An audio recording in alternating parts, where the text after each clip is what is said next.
All right, bottom of the hour, top of the day, wherever you may be.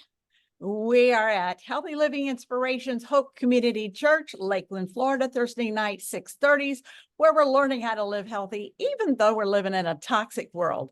And the very first Thursdays is Tony Robertson's Hunt for Health. Let me tell you, this guy has got a niche for hunting things down. He's got a niche for doing reverse engineering on things, connecting the dots, wondering how they work, why they work, what's the mechanism in which they work, trying to figure out better ways to help people that are suffering in today's world with their health and wellness. Tony comes with he's a certified nutritionist and wellness consultant. His wife is paired up with a diabetic specialist and a functional medicine practitioner. So he's a husband, he's a father of 3 beautiful children, and he just come back from Africa because, as you'll notice with his accent, he's Afrikaans. So take it away with the title of tonight's class. Woo-hoo. All right, Yvonne. Thank you very much. Thank you very much. Good to be back. Now, it's always good to go on vacation, but it's good to be back as well. And I must say, for the last 3 weeks that I was in South Africa, I didn't have to repeat myself. Everybody understood me the first time I said something. Unlike, for the last 20 years. But it's all right. I'm used to repeating myself. I don't mind. So anyways, hope everybody's doing well. It's good to see some of the faces and some of the pictures on some of the phones. But anyways, so tonight I want to talk about oil. The good, the bad, the ugly. You know, are there good oils? Are there bad oils? Are all oils the same? And what's the problem if there are bad oils? So I've got a bunch of slides, and the reason I'm 2 minutes late is because I was putting the final slide in the presentation. Now, I'm not one for presentations, PowerPoint presentations. You know, it takes long to do them, make them, etc., and people just tend to read whatever's on there, and they're not listening to the speaker. But there was a lot of information, graphs, and that sort of stuff that I wanted to show you folks, because it's important you understand what's happening out in the world of food and what the food giants are doing. So I'm going to pull up my PowerPoint file, get it right the first time. Let's see. Share. There's no sound, so we're good. There we go. Slideshow. All right. So Lavon, if you're able to see this, give me a thumbs up there. Yes. Okay. All right. So, are seed oils trying to kill us? Very good question, I suppose. And I suppose you have to define what seed oils are, or vegetable oils. It's any oil that comes from a plant, put it that way. If it's not an animal oil, then it's a vegetable oil. It's a seed oil, comes from peanuts, corn, soy, what else? Rice, wheat, sunflowers, you name it. How they squeeze oil out of these things, I'm not quite sure. But anyways, so let's move on. So I want to go through a few things here with you folks in terms of a timeline, if you will. So if we look at this, this was going back to the 19th century, which was in the 1800s. And this is a timeline for heart disease here in the US. So back in the 1800s, there were 8 reports of heart attacks worldwide, just 8. And then in 1912, a guy by the name of James Herrick published the first known case of a heart attack in the US. And then 18 years later, in the 1930s, heart disease becomes the leading cause of death. Just 18 to 20 years later. Something happened around about that time. And if we forward to 2010, 2010, 32% of deaths are due to coronary heart disease. That's about 1 in every 3 people. So if there's 3 of you sitting on a chair, then if it's not you, then it's the person next to you, on either side of you, that's probably going to have some sort of a heart attack. So, or heart disease or something like that. And if you look at that line, how it just, yeah, from the early 1900s, yeah, it just suddenly goes up and up and up. And we should be able to see that here in a little bit as to why that's happening. So let's look at this timeline for cancer deaths in the US. In 1811, there was only 188 deaths due to cancer, or 1 in 188. Okay. In 1900, just 100 years later, it's 1 in 17. And now 1/3 of deaths are due to cancer in just 100 years. That's a 62-fold increase. And I had to do some research on what does a 10-fold or 4-fold mean. Essentially, a 4-fold increase would be a 400% increase.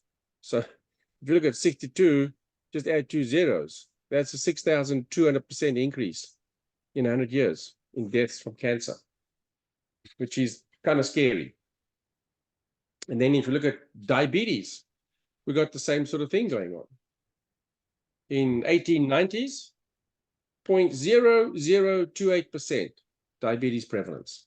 And it just goes all the way up. I'm not going to read all those numbers, but it just goes up and up and up into 2016. So again, if you look at that big straight red line across there, 4,643-fold increase in just 126 years. Like I say, add 2 zeros on the back of that, that's a 46,000% increase in diabetes, which is scary. I mean, how many of us know a person that is diabetic or almost diabetic or just been told they are pre-diabetic? So we've got to be careful. Age-related macular degeneration. Who's heard of that? All right. So for 80 years, from 1850 to 1930, there were less than 50 cases in the world's literature of macular degeneration for people older than 50. Go to 2020, and we're up to 196 million cases. It's also, that's just what? That's 90 years? That's crazy how things are just skyrocketed. Ah, boy. This one got me a little bit because I'm dealing with, well, I have family members dealing with this. But Alzheimer's, the first known case Dr. Alzheimer noted was in 1908. And in 40 years, there were 150 cases. So from 1948 until 2023, that's 75 years. There's 55 million cases. That's 10 million cases, new cases every year, which boils down to 1 new case every 3 seconds. How many people do we know that have some form of dementia or Alzheimer's? Now, the reason I was in South Africa was for a memorial service for my mother-in-law who passed away. And the last 5-6 years or so of her life, she was in a dementia care unit in Cape Town. And of those 5 or 6 years, probably about 4 of them, she never uttered a word, never cracked a smile, nothing. She was either in her bed laying down or she was in a wheelchair being pushed around, just sitting there, life just going by her. And when I was there now, I had the chance to go see my mom that just lives about an hour away from Cape Town. And my mom's dealing with the same thing. She's got, the doctors gave it a name. Essentially, it's dementia. And she's forgetting things. I mean, we were say, I shouldn't chuckle, but it is kind of funny, especially when you got kids sitting there and their grandmother's acting like a loon because she keeps asking the same thing 3 or 4 times. You know, she was asking, so how long are we there for? When are we leaving? And we said we're leaving, whatever the date was, the 29th. Oh, okay. 10 minutes later. So when are you leaving, Tony? Oh, the 29th. Oh, okay. And I was walking out to the car. She says, so when are you guys leaving? I said, on the 29th, Mom. You know, so it's not nice. It's not easy. And as I say, this one really scares me. One new case of dementia every 3 seconds, scary. It really is worrisome. Obesity, yes, something that we all can see around us. Look at this, from the 19th century, again, the 19th century was in the 1800s. There was a 1.2% obesity rate, and this is amongst men. But since then, it's just gone up and up and up. And in the 1960s, we were supposed to be strong and healthy, all right?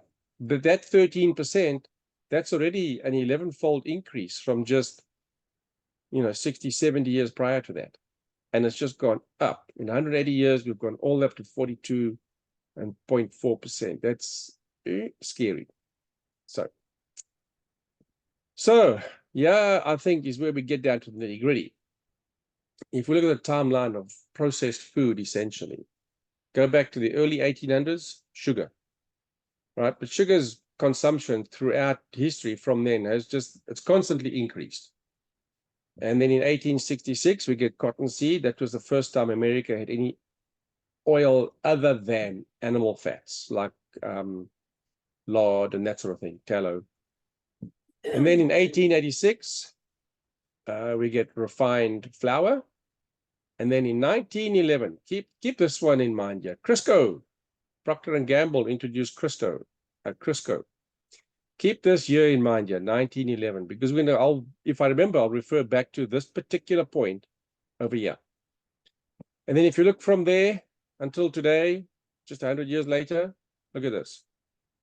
Chronic disease has skyrocketed. But if you look at this pie chart over here, the yellow part, that's what we, as consumers, what we eat. And 63% of what we eat is processed food. And that's not right. We shouldn't be eating processed food.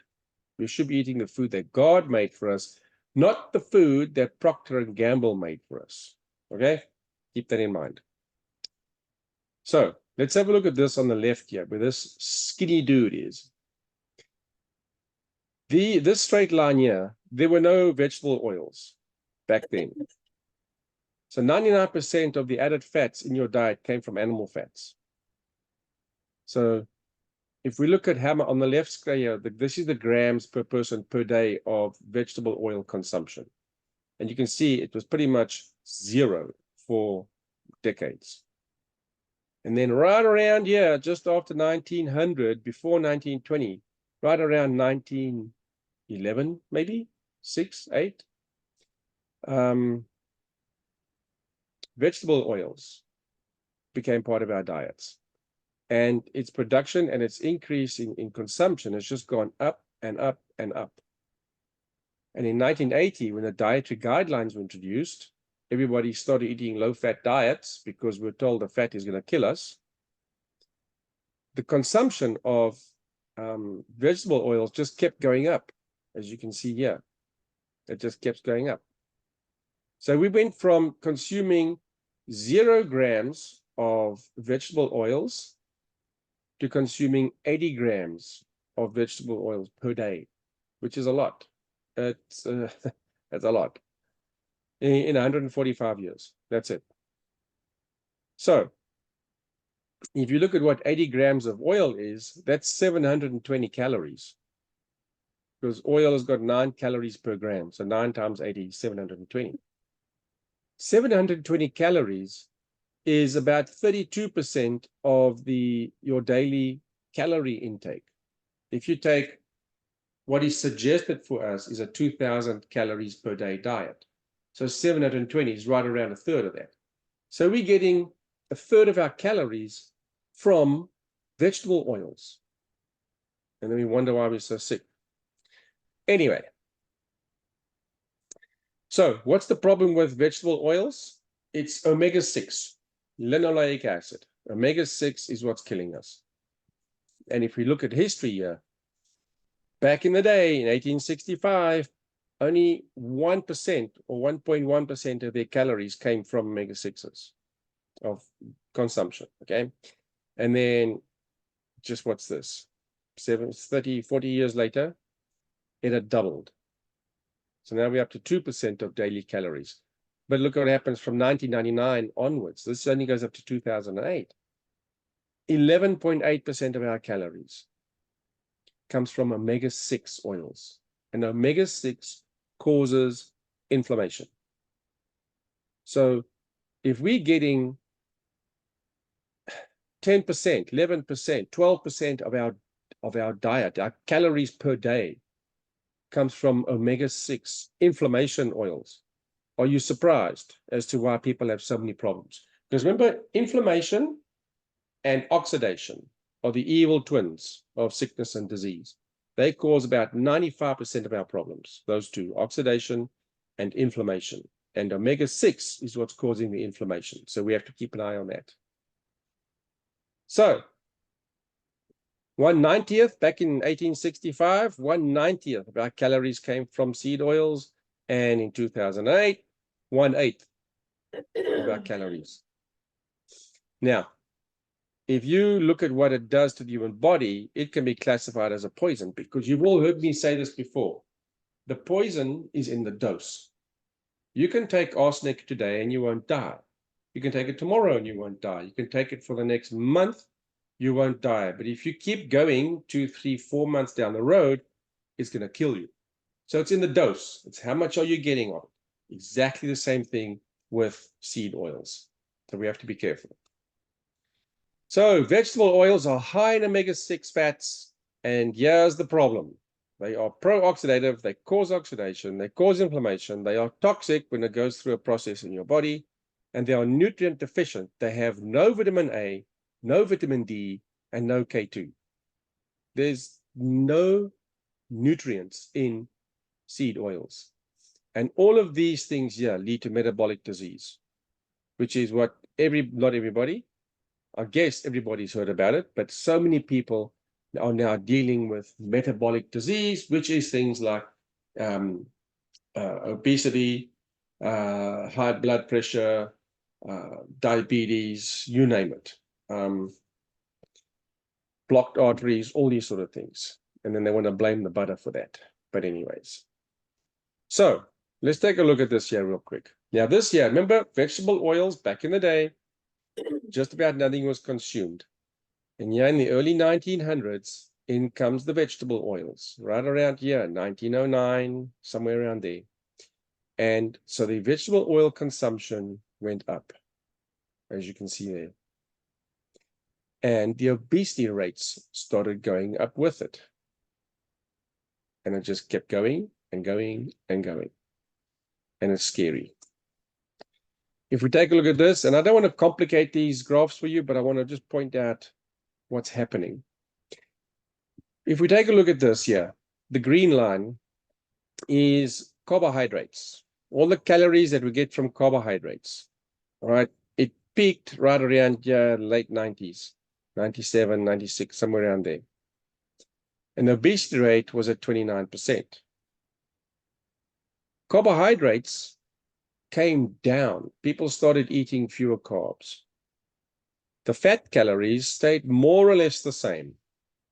Okay, it went up a little bit, but it kind of flatlined there for a long time.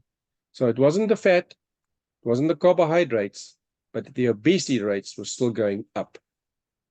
And that's what we're trying to figure out. Why did that happen? Sugar consumption. Here's an interesting thing. If you look at this over here, 10.8%. What does and Levon, if you know this answer, feel free to shout it out. What percentage of our calories should come from sugar, according to the USDA and the food guidelines? Oh, I'm not sure according to the USDA, but according to your body and our maker, really 0. Well, yes. So I want to go back maybe 6, 7 years. I think it was around about then.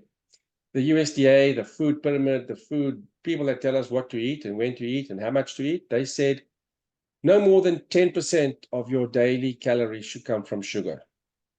Okay? If you're trying to control diabetes and weight gain.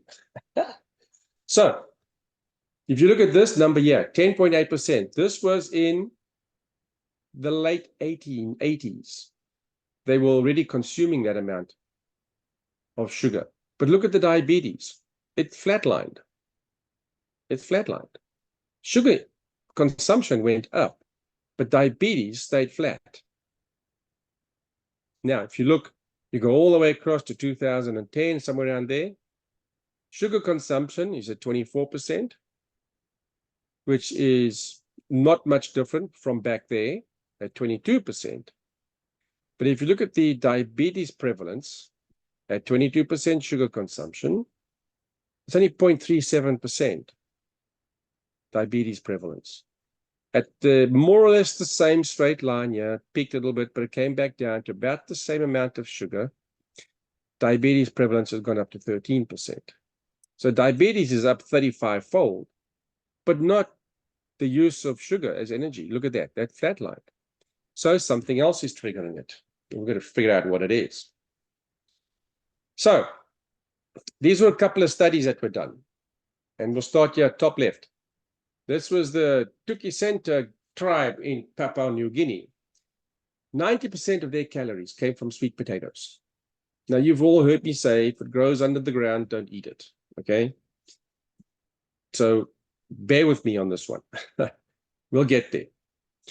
90% of their calories came from sweet potatoes.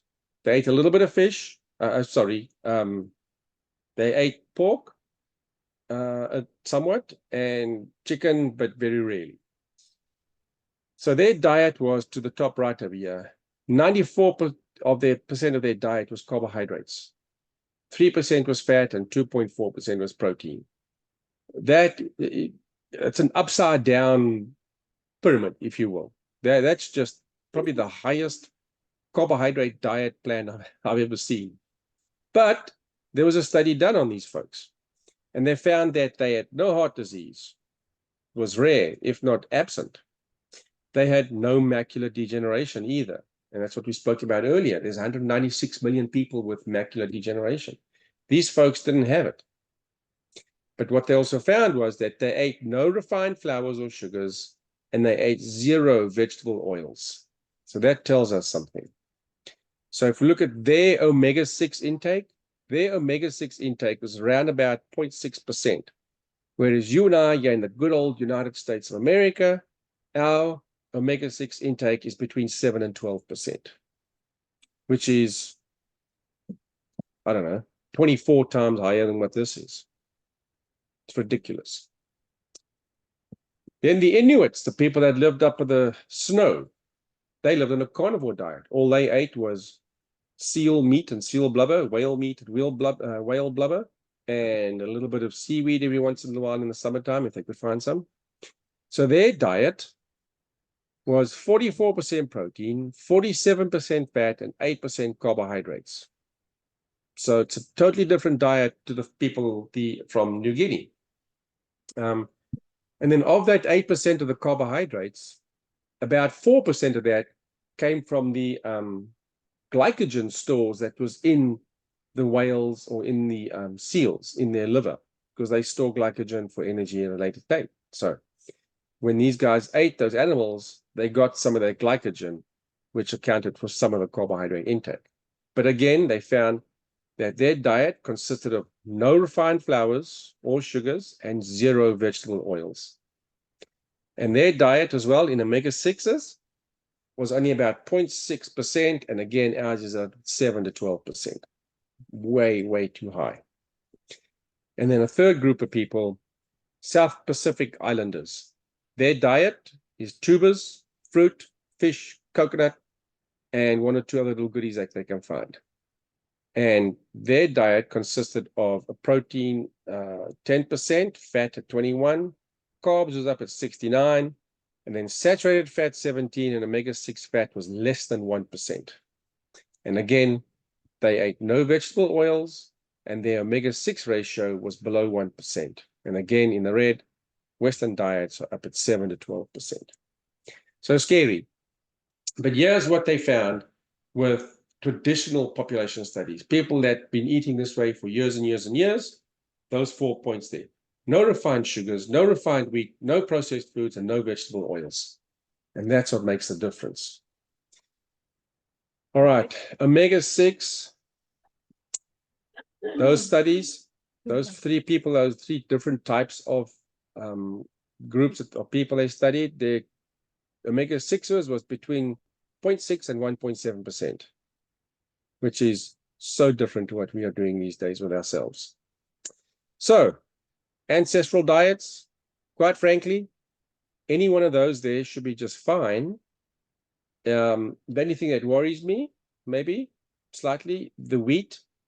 You don't want to get genetically modified wheat. That's why so many people have gluten problems these days, because the wheat has been modified. It's got too many gluten proteins in it. So try and avoid that as much as possible. In fact, when we're in South Africa now, my one niece is on a gluten-free diet. And I said to Yvette, you know what? Theoretically, we should all be on a gluten-free diet. All right. It's because some people are a bit tougher than others in terms of their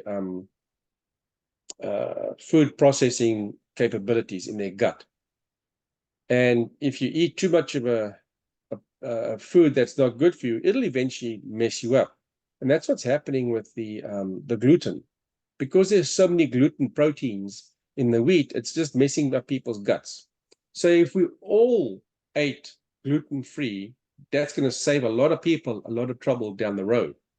Now, then snag is when people think gluten-free, they think they can now eat excess of the gluten-free cookies and crackers and donuts and those sort of things. And that's where the problem comes in. So, there's always, we go from one extreme to the other. All right. So be careful. Fruits and vegetables, again, be careful what you eat in terms of vegetables. Fruit, I'm okay with fruit, most of it. Vegetables can be a bit dicey, like potatoes. Oh, eat potatoes, they're good for you. All right. But there's so many toxins in the skin of that potato, and we just now eat it with the skin because that's where all the goodness is. The goodness is in the brown of the skin. Yeah, but so's all the toxins. There's toxins in that skin to keep bugs out of the potato. Same with tomatoes. Back in the day, even that tomato is still green. It's still got all these toxins built into it to protect it. But when it's ripe and it's red, people would pick it. They'd stick it in a pot of hot water, just blanch it real quick, peel off the skin and peel out the seeds and then eat the fruit. So, but who does that these days? Nobody. All right. So again, be selective, do your homework, do your research on what vegetables you're going to eat. When it comes to fruit, any fruit that ends in the word berry, go for it. You should be just fine. All right. Animal products, I still believe best way to go. The only thing I don't see here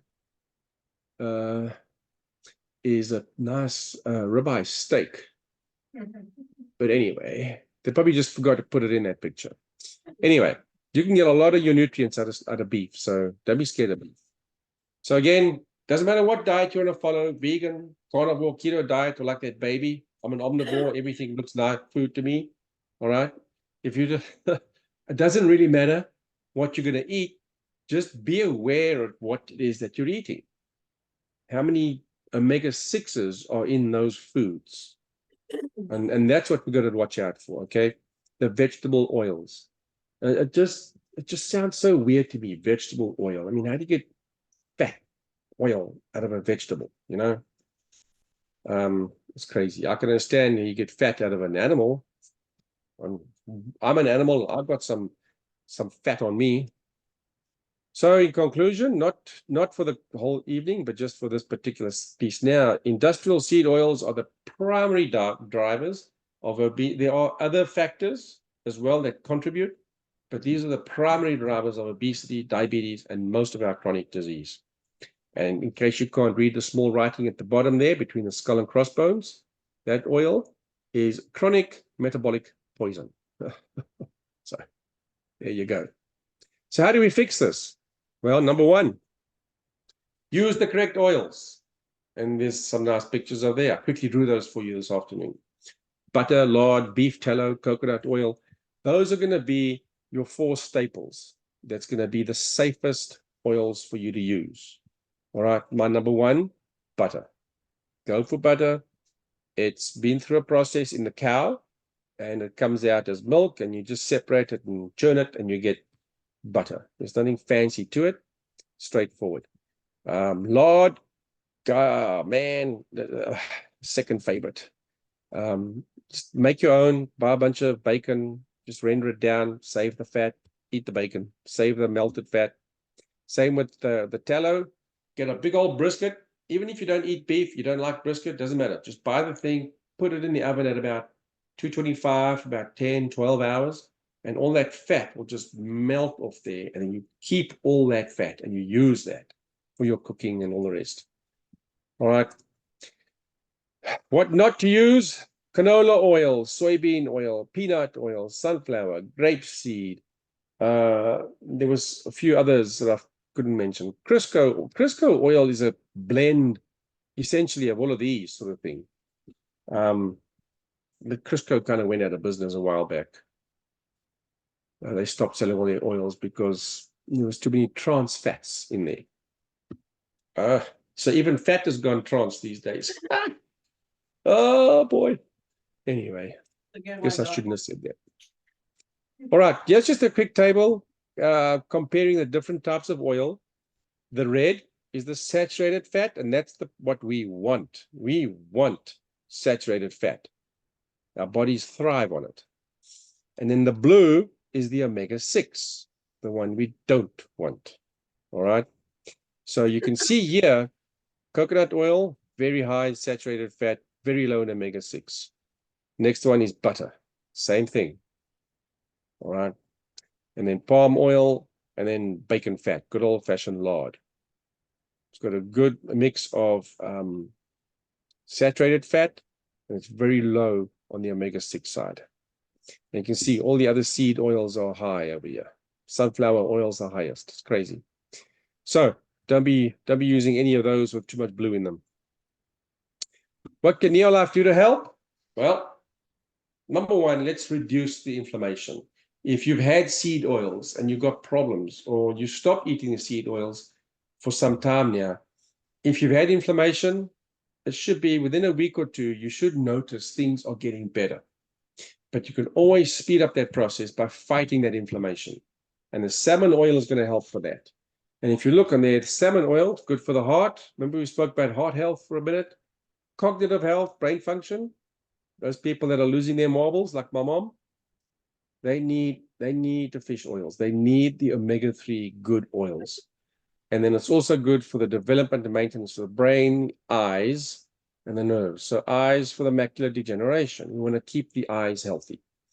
And then the glucose balance has the turmeric in it that helps fight the inflammation. And then it'll also help balance your blood sugar levels. But if you're not a diabetic, you can still take this. If you have inflammation, you can most certainly take this. My beautiful bride was taking salmon oil for a long time for her arthritis pain in her fingers. And then when the glucose balance came out, she added a dose of that into her mix. And that solved everything. Took her pain. She hasn't complained of sore fingers now for, how long has the glucose balance been on the market? 5 years. So it's been good. It's been very good for her. And then we need to protect our body as well. Lecithin is wonderful to help treat dementia, Alzheimer's disease. It's going to get the brain working again. It's going to feed those little cells up there.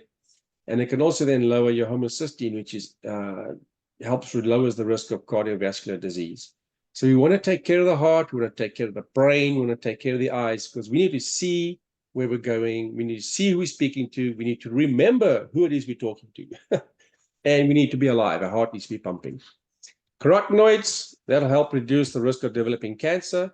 And again, age-related degenerative diseases of the eyes, like AMD, age-related macular degeneration. And then we need to do some maintenance. And the breakfast pack is where this comes in. So you got the protein for building you, for building everything about you.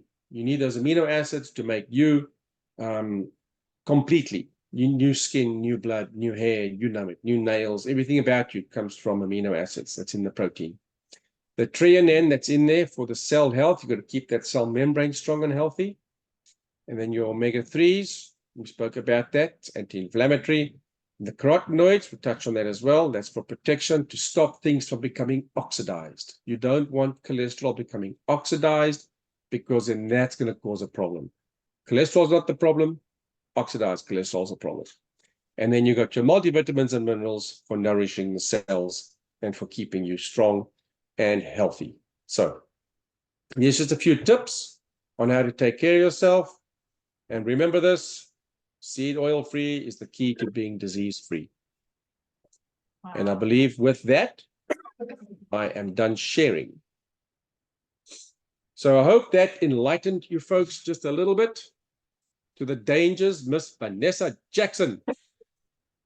How are you, young lady? I just saw you now when I cut off the screen here.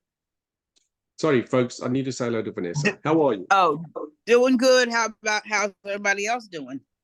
Ah, we're all doing well. We're all doing well. Great. It's good to see you. Good to see you. Good to be seen. Yeah, I can believe that. All right, so I hope that helps understand the dangers of vegetable oils, seed oils. They are killing us, folks. Slowly but surely, they are killing us. We can see from history when those oils came in 1911, around there, everything just went sky high. All the problems that we have today. So you cut out those seed oils, stick to the basics, stick to the animal fats, and don't let anybody tell you that lard and butter is going to make you fat and it's going to block your arteries. If somebody tells you that, okay, disown them as your friend. If your children tell you that, cut them out of the will, right? If your doctor tells you that, tell him he's fired, go find a new doctor that understands how your body works. You have to have fats in your system. You absolutely have to. You cannot live without fat in your system. But it must not be from seed oils, cotton seed, all those sort of things, sunflower seed. Those things are killing you. All right. So, Levon, are we going to record questions or are we going to pause? What are we doing? Yeah, we'll record questions. I have a couple of comments. And I have some hands raised on the Zoom. I see them. In a second, but that was amazing. That was so awesome. We're giving you an applause. The information delivered succinct to the point, and I'm telling you, awesome information. I love it to see a timeline because that's the hunt for health right there. Seeing that timeline, making those connections. Now, first question I have for you is, there is a famous minister that's written a book, and he's following a particular doctor's guidelines, and he's claiming that he now is totally changed his lifestyle, and he's doing so much better than what he was, and he can out bench press a 20-year-old, and he's now turned 70. He doesn't do any oils. He doesn't do any salt. The main thing that he's vegan, no oils. He said oils are evil, bad, all oils. He doesn't even do butter, nothing, and no salt. So how would you address that? So I'd say give him 4 or 5 years and then we talk again. That's the first thing that comes to mind. He claims he's been doing this for 10 years. Okay. If he has some blood work done, he's probably going to find he's deficient in a few things. You cannot live without fat. You cannot. Okay. There's 3 macronutrients: proteins, carbohydrates, and fats. 2 of them are essential: the protein and the fat. The carbohydrate is non-essential to human life. You don't have to eat carbohydrates to live. So all he's eating is carbohydrates. Fine. All right. Does he eat meat, Levon? No, he's totally vegan, but you know Totally what? vegan. When you just said that, he did comment in one of his interviews that he had some heart issues, but he blamed it on his previous lifestyle of eating meat and oils and salt.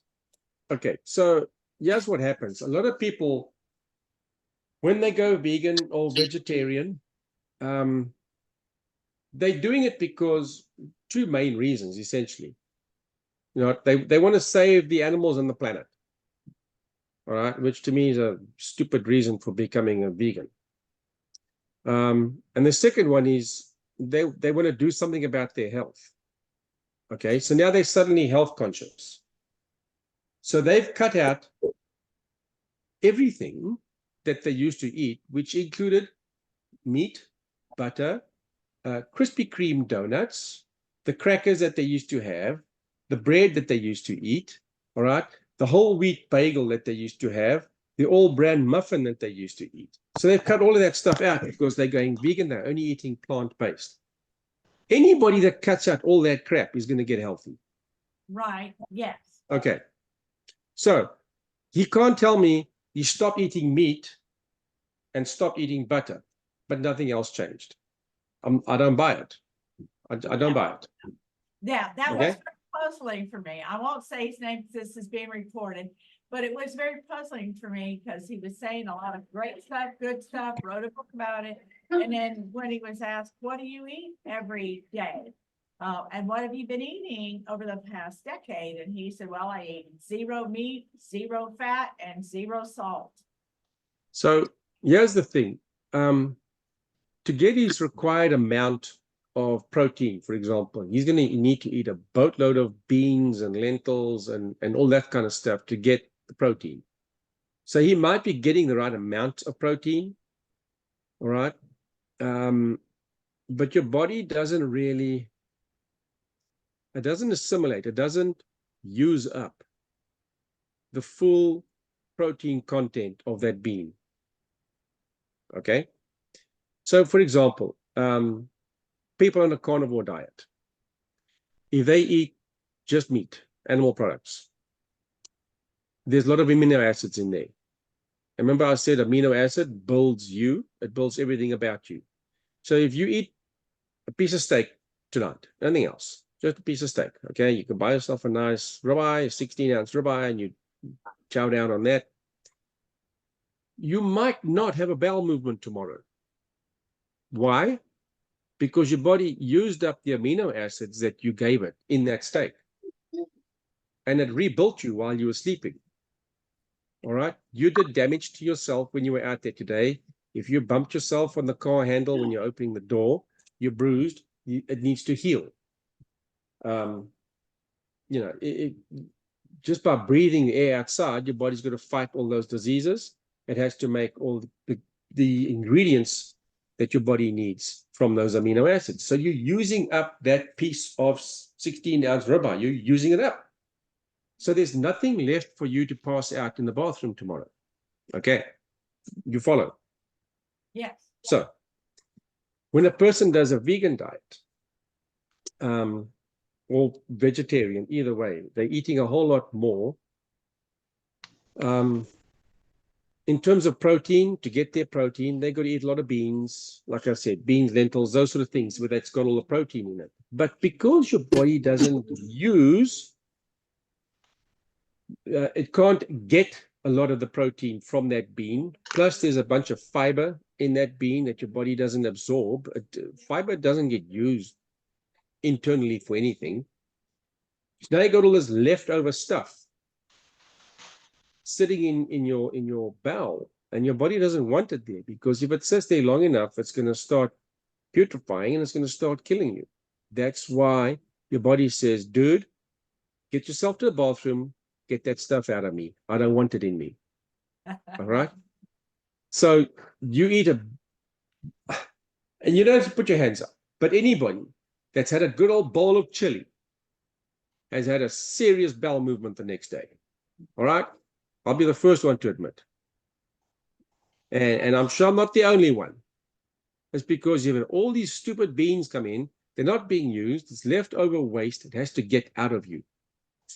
Whereas if I eat just meat, if I have scrambled eggs and bacon for breakfast, nothing's coming out of me the next day because I've used it all up. So it's not like it's sitting in my gut, just sitting there rotting. It's not. There's nothing in the gut to rot.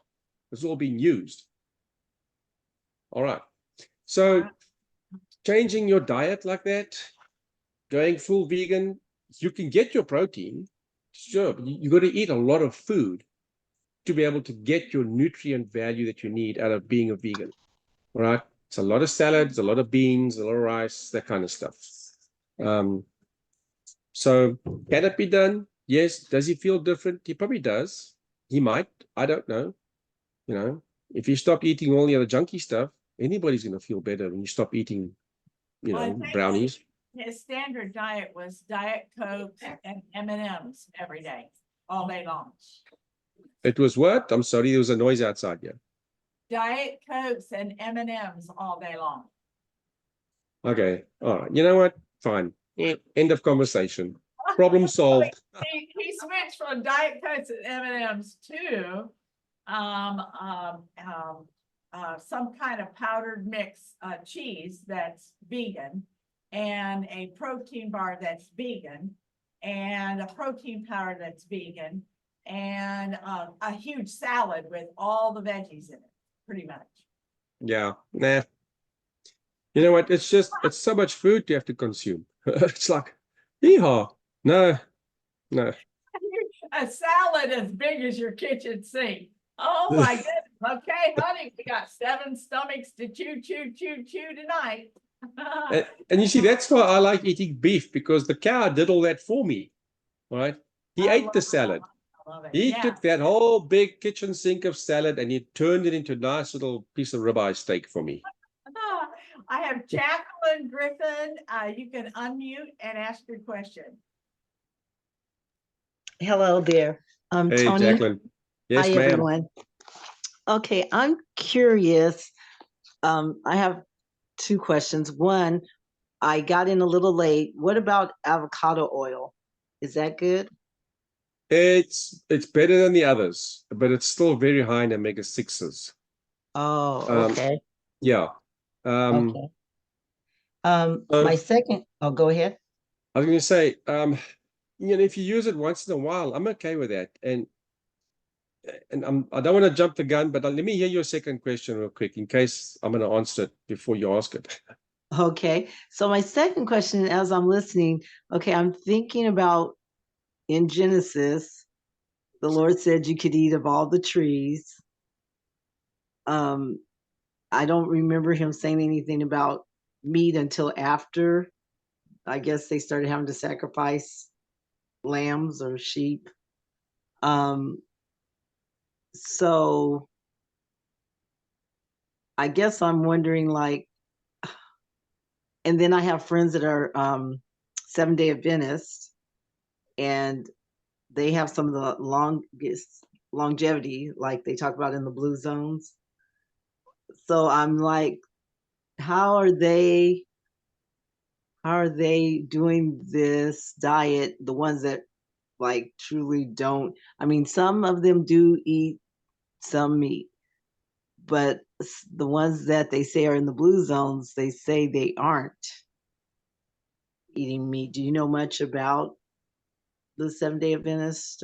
I know Dr. Kellogg was a Seventh-day Adventist. Kellogg, as in Kellogg's cornflakes. Yes. And they invented the vegan diet because they said if the young boys eat meat, it causes them to masturbate. So no meat. I'm serious. This is recorded history. Go look it up. I know, I've read it. Oh my. All right. So no meat, because it creates all these evil sexual sins and desires, and it's not appropriate. So no meat. So Dr. Kellogg's, the cornflakes dude, Seventh-day Adventist, that's where the vegan diet comes from. It's a Seventh-day Adventist cult diet. That's my take on it, and I'm going to stand. Anybody can shout at me. I don't really care. That saying, man convinced against his will is of the same opinion still. So if you want to debate me, it's fine. You're not going to change my mind on it. But coming back to what you said, God said you can eat the fruit of these trees. Absolutely, that's fine. So were they eating meat then, and it's just not mentioned in the Bible? And you talk like in the beginning in Genesis? Yes, in Genesis. No, it was that woman that was there in the story. Okay, yeah. I understand. See, I understand. Paul even said that. The fall of man goes down to one woman. No, I'm just joking. I'm just joking. You know what they say? It wasn't the apple in the tree that caused the problem. It was the pear on the ground. That was the problem. Yes, the PAIR. But so Okay, meat. So yeah, here's the thing, and I haven't done a there's a book out there, What the Bible Says About Healthy Living. Okay, I started reading it along with a bunch of other books, and I tend to not complete the circle and come back and finish the book. But anyway, so I'm not going to get too technical on what the Bible says. Yes, God said He put them there for us to eat. That's fine. But after the fall of man, things changed. Everything changed. You know, we were all living in paradise. Now, only some of us are living in paradise down there in Florida. The rest of us are out here in the desert. All right. But one of my favorite stories is the one of the prodigal son, when he came walking up the road and his dad saw him coming there. What did he say to his servants? Kill the fatted calf. Amen. All right. He didn't say kill the skinny one. He said kill the fatted one. Means we get a box of cornflakes. All right. So yes, they were eating beef back in the day. All right. When it all started, I don't know. Whose fault was it? I don't know. All I know, you can get just about everything you need nutrition wise. Pay attention. From beef. Now, can you get cruciferous from beef? No, obviously not. All right. What is cruciferous good for? You all know.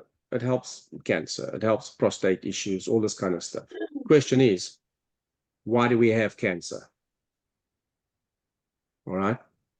Omega-6. Omega-6. So if we stop eating all the food that is trying to kill us, we won't need the cruciferous. Not so. Does it make sense? Technically speaking. Technically speaking. But who's living that way? Nobody. So do we need cruciferous? Yes, sir. Do we need carotenoids? Absolutely. Do we need the flavonoids? Yeah. All right. Until the whole world revolts against the food companies and said, I'm done. I'm not eating your products. We're all going to go live, but Jacqueline, on the farm, we're going to raise some grass-fed cows, and we're going to have just ribeye steak and milk and cheese and some eggs from the chickens. If we all go live like that, fine. We're not going to need a bunch of stuff. But it just doesn't happen. We're living in an imperfect system, an imperfect world, and we need to do the best that we can. Get the nutrients from whatever source you can. All right. So coming back to your question about eating leaves versus eating the meat, when did it change? I don't know for sure, but I do know you can get a lot of nutrients out of beef. A lot. Are there a lot of nutrients in lamb? Yeah, you get more nutrients in beef, but you're getting more fat from lamb. Lamb's the fattiest of all the meats. And lamb is probably a better option in terms of an animal whose food supply hasn't been messed with. Because those sheep still run around there and graze on the weeds and all the stuff that's out there in the desert. Whereas the cows are on feedlots and all that sort of thing. So, when it comes down to, your choice of beef, do I have to buy 100% grass-fed? You don't have to. It would be ideal. Not everybody can afford it. If you can't afford grass-fed beef, buy the store-bought one, but buy the lean cuts, because the bad stuff gets stored in the fat. So if you buy the leaner cuts that's got less fat on it, you're cutting out a lot of the toxins and the unnecessary, unwanted items that are sitting in the fat. But if you're raising your own cattle out in the back, you know what they're grazing out there in the field, eat the fatty one. All right. Nothing wrong with it. Wow. Okay. Okay, thank you. Tony, Vanessa has a question too. Yes, I don't ma'am. know If There she is. Jacqueline was finished. Yes, I am. Okay. Okay. Oh, Great. here come the noisy children. I'm gonna try to be quick. Deck, he's from a Southern household. He loves what do you call that? Fried foods. I don't eat them, but he loves them. So he asked me, he said, about 3 years I haven't had a deep fried steak. Mm. And I don't know what you would deep fry steak in now, since you're not using certain things. So You know. and it's going to take a while. He's going to have to be patient. All right. Okay. Okay. But you can either just go buy the tallow in the stores. All right, the beef fat, the rendered Okay. fat from beef. Okay. Or you can buy brisket. Okay, and like I say, cook that at a low temperature for about 12 hours. Collect all that fat that comes off, that liquid gold. All right. Okay. Start collecting all that until you got Okay. enough to deep fry your steak. And Okay. deep fry it in that beef fat. Okay. Okay. Good Yeah. deal. Yeah. Okay. Is that so that the tallow is better than the lard then? Well, it's the lard is bacon, so you can have a bacon flavored steak. Which he would probably love. But I was going to say, if you're into that kind of thing, go for it. Yeah. Although I don't know how much of that flavor from the bacon fat will impart into the beef. Austin pan fries his steak in bacon fat. I do Okay. either with the beef fat that I have on hand or butter. Either one. Oh, okay. Okay. Yeah. Just Thank you pan so fried. much. And he doesn't have to deep fry it. I mean, he can just pan fry it in a little bit of butter, get it nicely seared and what have you. But hey, if you want to deep fry it, use, like I said, tallow, lard, that kind of stuff. Back in the day, McDonald's used to cook their fries in bacon fat. Yeah, that's what he said. Yeah. So you just got to eat enough bacon and eat enough brisket to collect all that grease and hold on to it. And it's not going to go bad either. I mean, it can stand out in the countertop for weeks on end. So, Okay. Thank you. alrighty.